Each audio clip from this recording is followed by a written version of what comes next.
ny fandresen'ny mpino kristianina. Ny fandresen'ny mpino kristianina, fandaharana totosain'ny faramalala razanajatovo hoenoinao eto amin'ny onjam-peon'ny radio vaovao masoa isaky ny amin'ny ora toy izao. Amin'ny anaran'i Jesosy Kristy manankely avy any Nazareta, ilay Andriamanitra velona mamolavolantsika tsirairay avy azaka ny fandresena izay efa vonona mandrakariva eo anoloantsika satria efa vitan'i Jesosy Kristy izany fandresena izany. Amin'ny anaran'ny irery any ry havana no iarabako anao eto amin'izao onjam-peo ny radio vaovao masoa izao, ary androsoko ao anatin'ny tokantranonao na ao amin'ny toeram-piasanao raha mbola miasa ianao, na ny anatin'ny fiara izay misy anao raha toka any ianao, amin'ny anarany no androsoko ao aminao raha sitraka ao indrindra. Ny taradalana izay hoentina eto amintsika ary ampitenenan'ny tompony mpanompony ry havana dia araka izay voarakitra ao amin'ny Jeremia 7:20. Jeremia 7:20 ny andininy voalohany ka hatramin'ny 7:20. Raha sitraka ao indrindra ny afaka mandray baiboly dia iaraka mamaky an'izany isika ao aorian'ny vavaka. Fa mialohany izany rehetra izany dia andeha aloha isika hiara-iombana amin'ny vavaka. Ivavaka isika tompoko. Miteranao izay Andriamanitra mankalaza anao ary manome voninahitra anao. Fa Andriamanitra lehibe ambonin'ny Andriamanitra rehetra ianao. Andriamanitra be hery sy fahefana ianao, ary izany ny ankoiza ny fahavalonao anao. Be hery ny teninao, be hery ny asanao, ary tsisy mahatohitra izany. Raha ianao Andriamanitra ny momba anay, dia iza no hatohitra anay? Ianao ilay Andriamanitra tsy toa, ary tsisy mahasakana sy maharara izay tianao atao.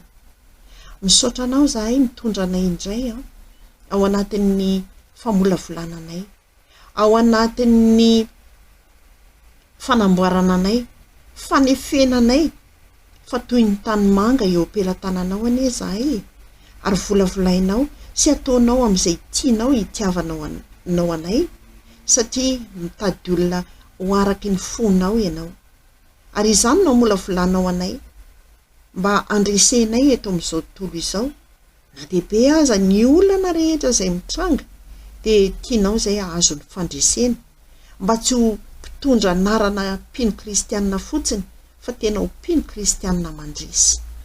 Koa manatrefeno ianao tompo ny tokantrano tsirairay izay mandray izao, ny toeram-piasana izay mandray izao ihany koa, ary ny fiara izay mandray izao ihany koa. Ny fanahinao masina ny anjaka tanteraka amin'ireo toerana ireo ary ameno anay ahaizanay mandray ny teninao, mba tsy ho mpiaim-panadino ametaka ny fonay izahay, ametaka ny tenanay, fa ho mpiaim-pakatoa ny teny kosa. Dia rakofo ny famindraponao ahatanteraka izany etaetana izany. Amin'ny anaranao Jesosy Kristy manankely avy any Nazareta, nangatana sy nanaovana izany vavaka izany, misaotra Jesosy. Amen. Andeha ry havana osokafantsika ny baiboly ny Jeremia moa dia aorianan'ny Isaia ary eo alohan'ny fitomanina. Jeremia 7:20 araka izay efa nambara taminao tetsy aloha, manomboka eo amin'ny andininy voalohany ka hatramin'ny 7:20. Andininy voalohany ka hatramin'ny 7:20. Rehefa hitanao zany dia iarahantsika mamaky amin'ny anaran'i Jesosy. Toy izao ny soramandry izay hita hoe fanoharana ny amin'ny tanimanga sy ny mpanefy azy, ary ny anatra manaraka izany.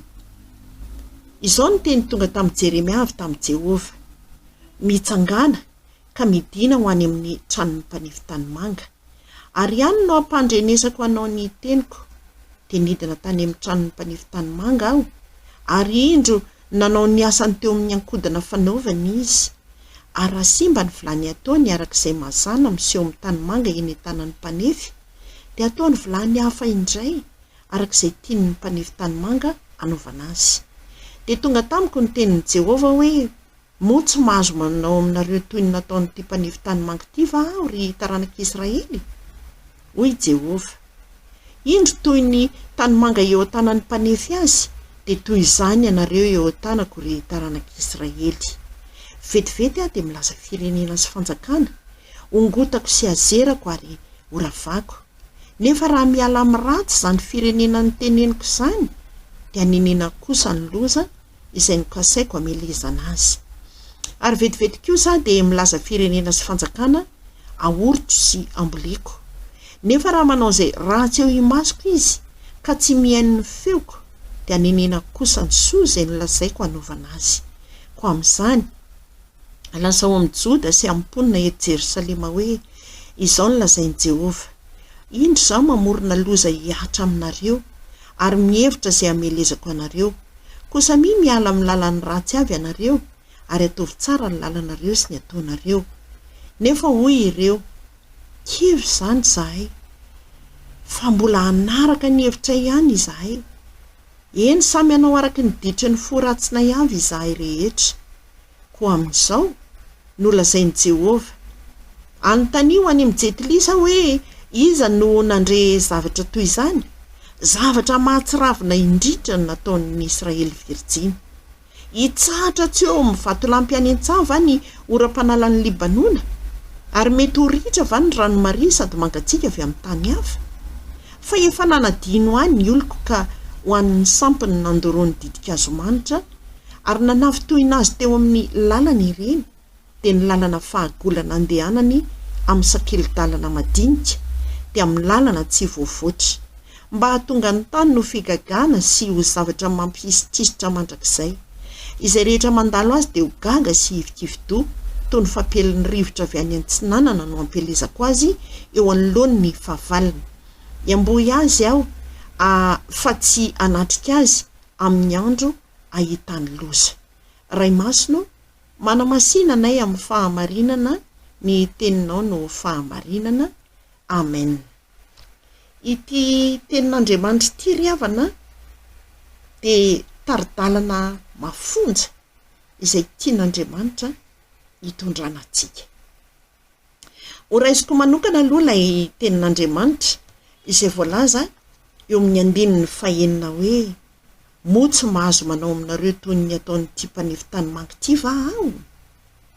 Andriamanitra ry havana ny taonan'i Jeremia, hitany loatra ny fahorian'ireo zanak'Israely noho n'inona?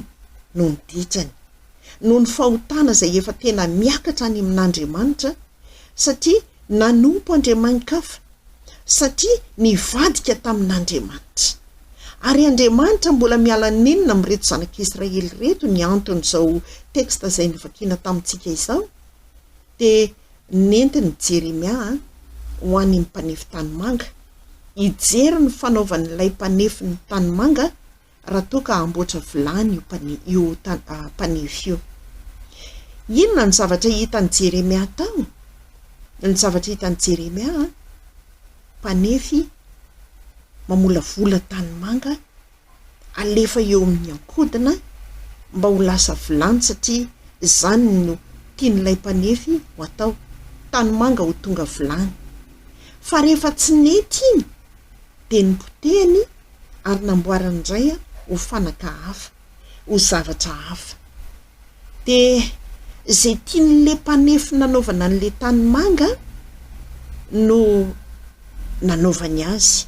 Teo ataony vilany dia ataony, teo ataony vazy dia ataony, teo ataony siny dia ataony, arak'izay hitiavany azy. Izay ny nampatonga an'Andriamanitra ny teny hoe, motsy mahazo manao aminareo arak'izay tiako ve aho izy tahaka ny nataon'ity mpanefy tanimanga ity. Fa ny tanimanga dia eo an-tanan'ny mpanefy azy, fa ianareo kosa hozy Andriamanitra dia eto tanako. Ry havako, mamolavola antsika io Andriamanitra io, ary ao anatin'izay sarotra indrindra no hita tanan'Andriamanitra antsika amolavolana antsika. Tsy misy zavatra nataon'Andriamanitra tsy ho zakan'ny kristianina tsirairay avy, tsy ho zakan'ny olombelona, ka hoe avelan'Andriamanitra handalo eo amin'ny fiainanao ny toe-javatra anankiray dia hoe tsy zakanao ve?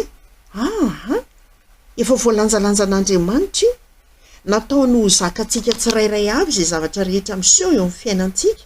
Ary izao indrindra no hanamarinan'Andriamanitra n'izany tenin' izany, araka izay voalaza Any amin'ny Korintiana 1:10 ny andinin'ny 7:10 hoe tsy misy fakapanahy mahazo anareo afa-tsy izay zakan'ny olombelona, nefa mahatoky Andriamanitra ka tsy hamela anareo alaim-panahy mihoatra noho izay zakanareo, fa momba ny fakapanahy dia asiany lalana ahafahanareo koa mba hahazakanareo izany. Anisan'izay anton'ny olana mantsy ny fiandahantsika eo amin'Andriamanitra. Raha vao miendaka eo amin'Andriamanitra dia manao ny sitrapontsika isika, fa tsy ny sitrapon'Andriamanitra nataontsika dia anisany mahatonga ny olana izany. Ny zanak'Israely anie efa nataon'Andriamanitra hoe oloko ireo ary anisan'ny olana ny zanak'Israely izay nitranga teto, ahitany loza, ahitany angano dia ny fiandahana teo amin'Andriamanitra. Dia izany no ialan'Andriamanitra ninina amin'izy ireo ka nanirahany an'i Jeremia ilaza ny hafatra avy any aminy. Dia teto dia nampifantarin'Andriamanitra ny fomba fiasany. Fa zaho ozy Andriamanitra dia milaza firenena sy fanjakana hongotako sy azerako ary horavako. Ain'Andriamanitra atao ao anatin'ny indray ny mpimaso monjy izany ry havana, kanefa izao mbola miala nenina izy hoe raha miala amin'ny ratso izy ianareo dia anenenako ny loza izay saika kasaiko hataoko amelezana anareo.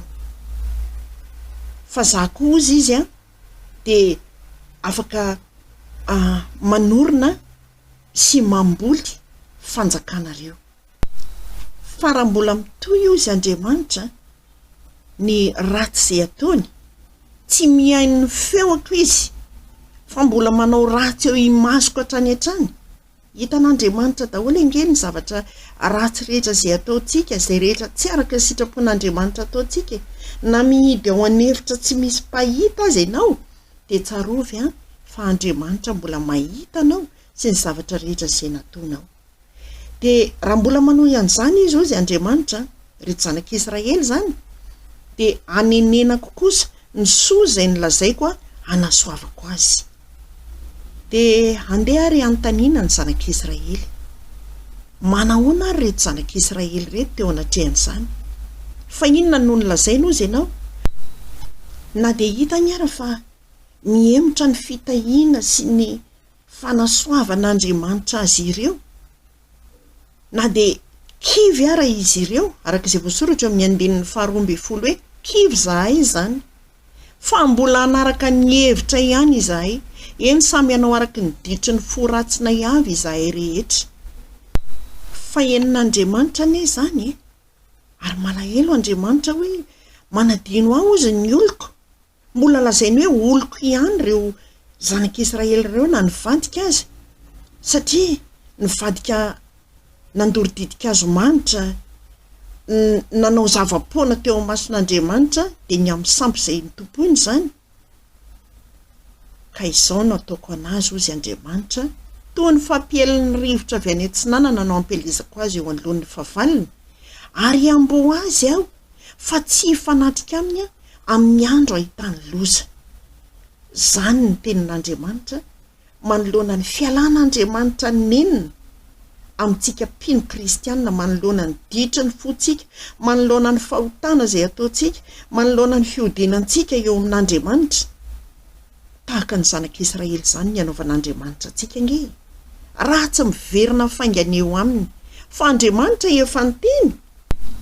Fa raha miala amin'ny ratsy izay fanaony izy ozy Andriamanitra amin'ny andinin'ny 9 izany, dia anenenako ange ozy ny loza kasaiko amelezana azy. Izany hoe Andriamanitra dia efa manomana loza hiatra amin'izay rehetra mafy sofina, mafy atoka, tsy mety miala amin'ny ratsy fanao izay tsy araka ny sitrapon'Andriamanitra, dia efa manomana loza hiatra amin'ireny olona ireny Andriamanitra. Ry havako, impiry moa Andriamanitra no te hambombantsika tahaka ny fambomban'ireny akoho ny zanany. Impiry Andriamanitra no miteny amintsika miverena amiko ianareo, miverena amiko ianareo. Ato anatin'ny fotoanan'ny karemy sika izao ry havana, mila miverina amin'Andriamanitra.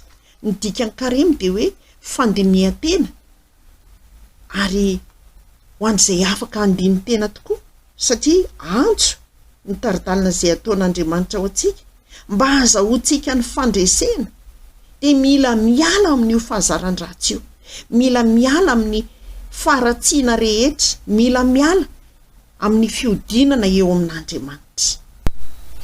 Fa ny anton'ny olana rehetra, ny anton'ny loza rehetra izay mitranga dia noho ny fialana eo amin'ny famolavolan'Andriamanitra atsika tsirairay avy. Tsy vitsy anie isika no amboarin'Andriamanitra fa tsy mety mihitsy. Impiry moa Andriamanitra no miteniny hoe ianareo angina fa izany ady ianareo. Efa sain'Andriamanitra mangina amin'ny ady izay hatrehana fa hetsika amin'ny fomba ny Andriamanitra ampandresena antsika ao anatin'io ady io. Fa tsy manaiky mihitsy dia mitady ny hevitra rehetra toy ireto zanak'Israely reto na dia mahatsapa ny efa fiandohan'ny fahoriana ara ny fahantrana ny olana maro isan-karazany fa mbola ny heviny ihany ny tiany ataony, mbola ny fona ihany ny ditry ny fona ihany ozy izy mbola ataonay. Ary firifiry ny mpino kristianina amin'izao vanim-potoana izay iainantsika izao no mitady ny vahaolana amin'ny fahaizana ananany, mitady vahaolana amin'ny vola ananany, mitady vahaolana amin'ny fahefana ananany, anka milentika mandrakariva ny fiainan'ny mpino kristianina noho ny ditry ny fony, noho ny didohany ihany fa tsy mitodika eo amin'Andriamanitra. Fa raha mitodika eo amin'Andriamanitra nge isika tena atao izay mahatafaray, mahatafahombona tsara amin'Andriamanitra, mivoky ny tenin'Andriamanitra dia manome vahaolana anie Andriamanitra. Ary tsy mampiatra ny loza izay efa kasainy ampiarina ho an'izay rehetra mandeha ao anatin'ny faratsiana izy. Ry havako, io olana io angeka fanefen'Andriamanitra ho amin'ny tsaratsara kokoa atsika.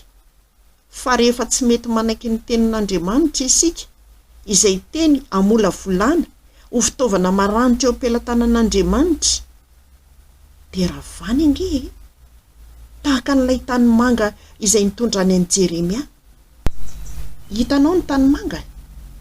Reny nge eny amin'ny tany eny dia angadiana aloha, angady maranitra no atsofoka any anaty tany azahoana izy ireny.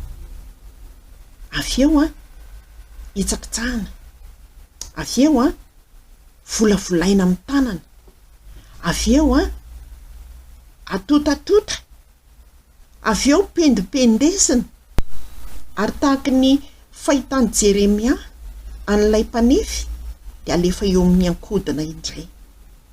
Eo ahodikodina farak'izay mafy eo mba tena alamalama tsara, mba tena ho vilany tsara tarehy, tsisy goka anary rano rehefa andrahoana. Fa inona no hitan'ny Jeremia? Vaky le izy, novakian'ilay mpanefy le izy satria tsy araky ny ilavany azy, tsy araky ny sitrapon'ilay mpanefy. Ary isika amin'ny mahatany manga eo am-pelatanan'Andriamanitra atsika dia tena misy zavatra ilain'Andriamanitra andehanantsika araky ny sitrapony anie. Misy tena ilain'Andriamanitra andehanantsika araky ny fony anie, araky ny eritseriny sy araky ny sainy ange. Fa izao mety ve isika tsirairay avy anaraka izany? Afaka ny andiny tena ve hoe inona avy ny sitrapoko nataoko ary inona ny sitrapon'Andriamanitra nataoko? Fa tsara sika ary havana isan'andro isan-kariva dia manao fandinihan-tena ny tamin'ny tontolon'andro.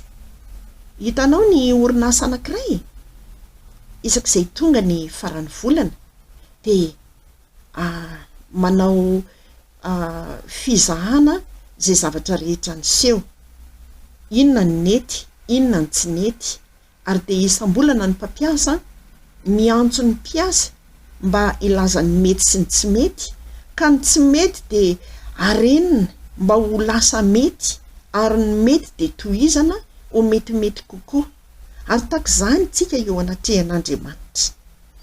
Mila manao araky ny teny baiko ny anambarana azy hoe mila manao évaluation. De isakariva isika fa tsy miandry ray volana. Inona reny nety?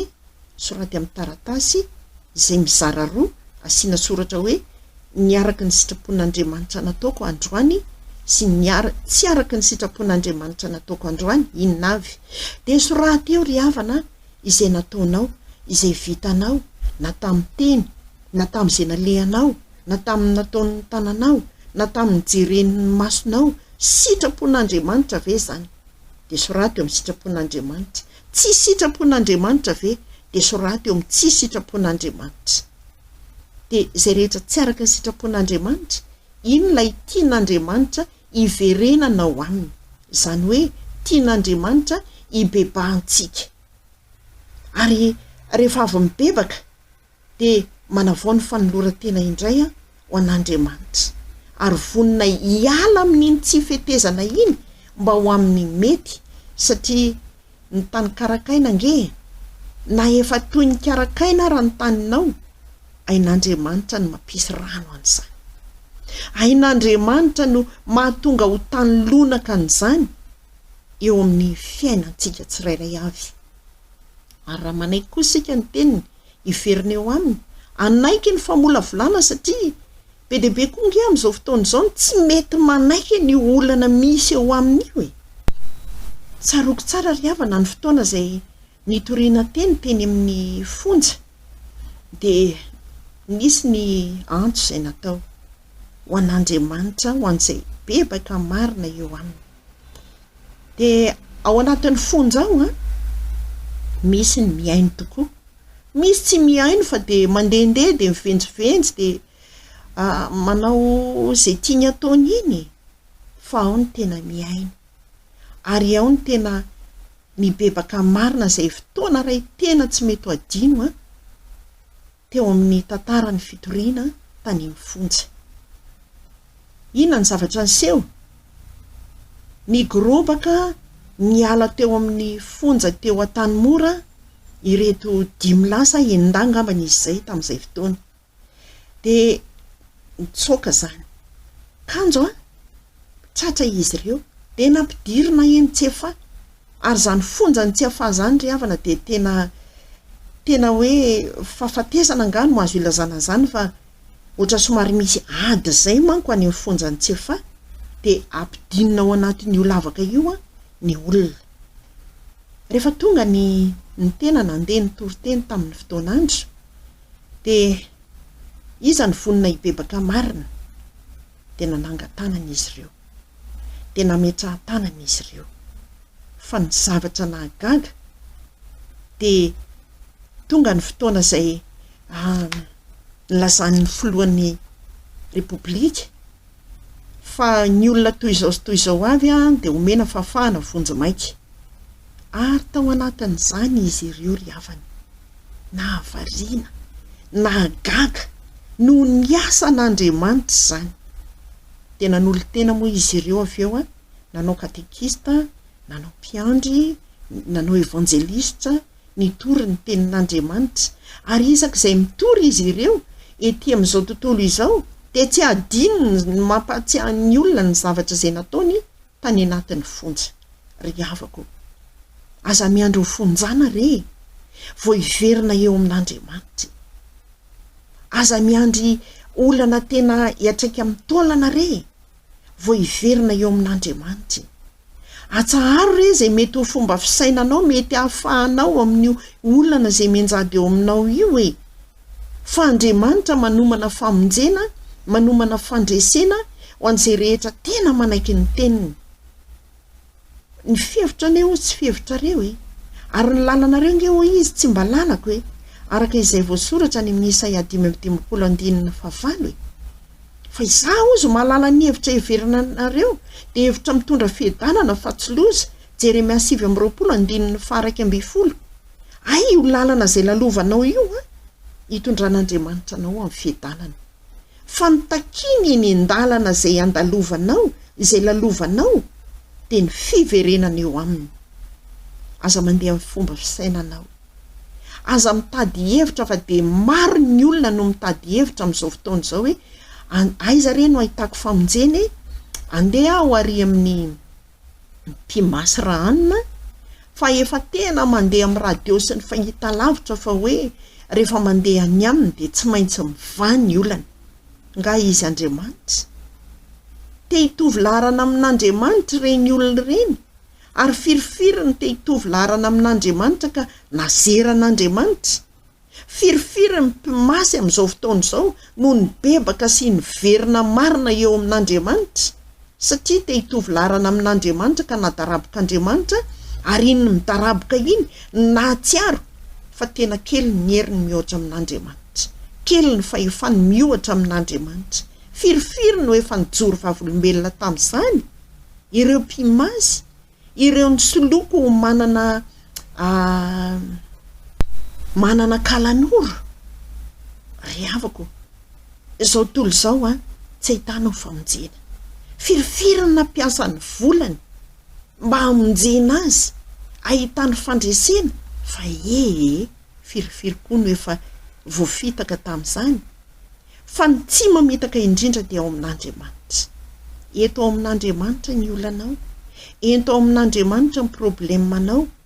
Miverena amin'ny tanteraka raha toa tao anatin'ny olanao, tsapanao mihitsy hoe nisy fahadisoanao, de miverena fainganao amin'Andriamanitra. Mibeba aza miverina amin'izany lalan'izany intsony, manekeny fahadisoana izay vitanao, araka ny voasoratra any amin'ny Jaona 1:1 hoe raha miaiky ny fahotahantsika isika de matoky somarin'Andriamanitra ka mamela ny fahotantsika ary manadio antsika ho afaka amin'ny tsy fahamarinana rehetra.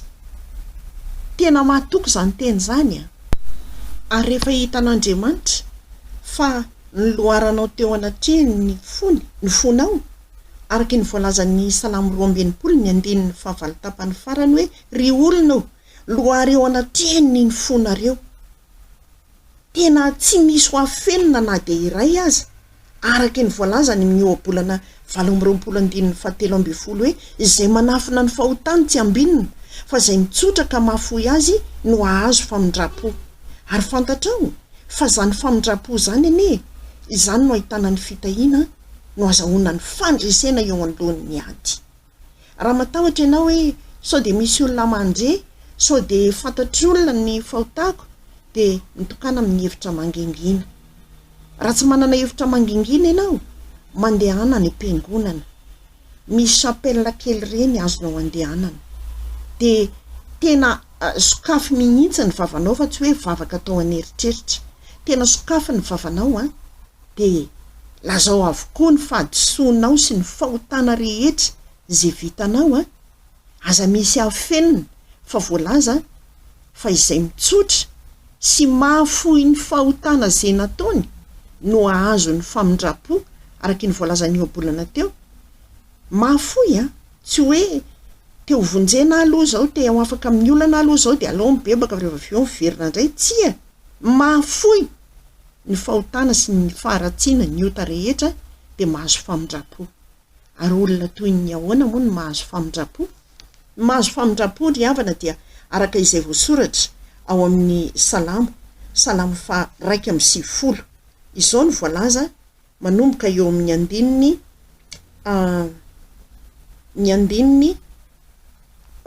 hatrany amin'ny andininy voalohany moa de tahaky ny olona monina eo ambany aloko ny tsy toa ianao.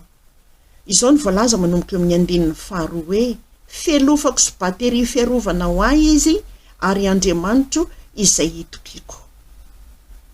Zany batery fiarovana zany tsisy mahahontsony zany. Na iza mitady hevitra amelezana anao, tsy mahahontsona anao zany. Fa Andriamanitra ny manafaka anao ao amin'ny fandriky ny mpihaza, ary ny volony elany no anaronany anao, ao ambany elany no elofanao, ary ho ampinga kely sy ho ampinga lehibe eo aminao Andriamanitra. Ka de tsy atahotra ianao, na iza ampiorooro anao, na iza andefa zanatspika amelezana anao, tsisy tahotra ao anao satria matoky ny fonao fa Andriamanitra no aro sy ero anao. ary na arivo aza lava eo anilanao raha ihany leo kavananao dia tsy hiatra aminao zany fa hijery maso fotsiny ianao ka ho hitanao ny amaliana ny ratsy fanahy. Ry havako, andao re anaiky ny zava-misy mahatonga ny olana misy eo amintsika, anaiky ny famolavolàn'Andriamanitra mba ahafahantsika midioka an'izany fierovan'Andriamanitra antsika izany, ahafahantsika migoka ny fandresena izay voavoahoman'Andriamanitra ho antsika. Aza misy afenina eo anatin'Andriamanitra ary ny momba anao dia mialahy amin'izay fantatrao fa tsy araka ny sitrapon'Andriamanitra mba hamonjeny anao, hierovany anao, hitahiny anao ary ampandreseny anao. Ho an'Andriamanitra irery ny voninahitra iombana mivavaka isika. Misaotra anao izay Andriamanitra noho ny amin'ny teninao izay tena mampangovotra anay tokoa ny fifikirana amin'ny fahotana, ny fifikirana amin'ny fantatra zao hoe tsy sitraponao Andriamanitra nefa mbola hifikirana ihany. Andriamanitra, ianao ane ibisika ao anatin'ny tsirairay amin'ny alalan'ny fanahinao masina, anariana ny odiody rehetra ny anaty tokantranony tsirairay avy ihany ary potehana sy ravaravana amin'ny ran'i Jesosy Kristy manan-kery avy any Nazareta izany. Tsy anan-kery, tsy anam-pahefana ao anatin'ny tokantrano kristianina intsony fa ianao Jesosy Kristy no onona tanteraka ao, hiaro azy mianakavy ireo, hiaro ny vatantenany tsirairay avy raha toa ka miverina eo aminao marina tokoa. Hiala amin'ny ratsy fanao, hiala amin'izany ody rehetra izany, hiala amin'ny faharatsiana amin'izay rehetra tsy araka ny sitraponao Andriamanitra. Matoky Andriamanitra fa miasa mahery ianao, manadio tanteraka ny tsirairay izay mibebaka marina eo aminao ianao amin'ny fanadiovanao ny amin'ny rany Jesosy Kristy zanakao tomponay. Misaotra Jesosy, nafoizanao tena hitondra ny heloka sy ny fahotana rehetra ary tsy hanindrona anao fanindroany intsony izahay ka tahaka ny manomba anao fanindroany eo amin'ny hazo fijaliana raha toa ka hiverina amin'ny fahotana rehetra izay vitanay. Ianao ane hitaridalana ny tsirairay, hiazona anay tsirairay, tsy hiova ho eo aminao ary hibanjina anao Jesosy Kristy ilay tompo finoanay sady mpanefa izany ho fandresena ho anay. Amin'ny anaranao Jesosy Kristy mpamonjy nangatahana sy nanaovana izany vavaka izany. Misaotra indrindra Jesosy ho anao rery ihany ny dera sy ny haja ary ny voninahitra izay efa anao hatramin'ny taloha indrindra ary anao mandrakizay mandrakizay. Amen. Meko anao ry havana ny larana finday raha toa ka misy izay ilainao momba izany dia 034 11 293 24 dia miorena tsara, aza miova fa mahatoky ny tenin'Andriamanitra fa rehefa tsy miova eo aminy isika dia anokatra ny varavaran'ny lanitra izy androtsaka ny fitahiana feno mananambiampy ho antsika tsirairay avy. Velomy!